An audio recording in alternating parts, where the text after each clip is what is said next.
Ako si Maria Clara, simbolo ng dalagang Pilipina, tinaguriang pinakamagandang bituin at nag-iisang mutya ng San Diego.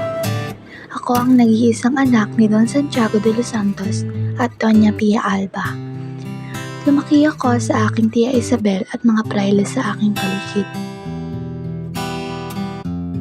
Aking kasintahan ay nagngangalang Juan Crisostomo Ibarra Magsaling, na aking kababata na kalaunan ay naging aking kasintahan. Ngunit ilang taon rin kaming nawalay sa isa't isa. Nang siya ay umalis sa bansa at nag-aral sa Europa, ay hindi nagbago ang aming pagtingin sa isa't isa. Ang aking mahal na Crisostomo ay naparatangan sa kasalanang hindi naman niya kailanman ginawa. Kaya't labis akong natuwa na ipagkasundo kami ng aming mga ama, ngunit ito'y lubos na tinutulan ni Padre Damaso na hindi matukoy sa ngayon kung bakit. 3 taon na ang nakalipas nang ika'y umalis. Magkikita pa ba tayong muli o aking mahal? Ang aking akala ay muli na akong sasaya, sapagkat tayong dalawa ay muling magsasama. Ngunit ano ito? Ano yung nakikita kong binato sa hinaharap ko? Alfonso Linares Espadanya? Ano itong narinig kong ipapakasal ako sa kanya?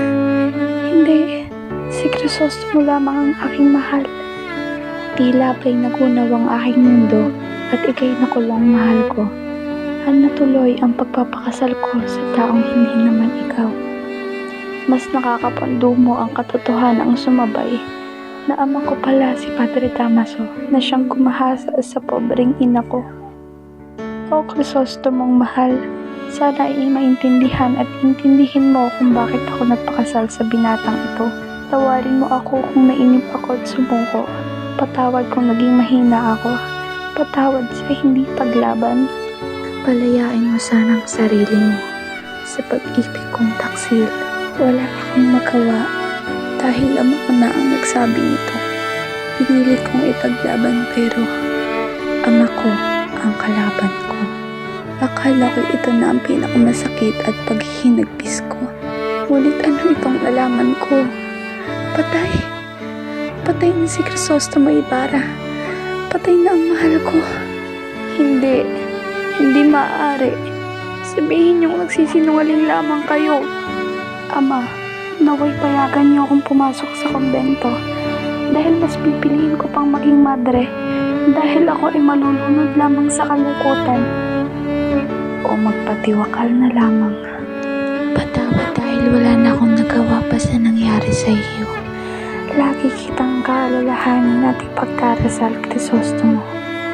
Mahal, tandaan mong ikaw lamang ang nag-iisang inibig ni Maria Clara. Siguro may magiging isa ka na lang magandang alaala sa buhay ko. Muli, ako si Maria Clara, nakasintahan ni Crisostomo Ibarra hanggang dulo.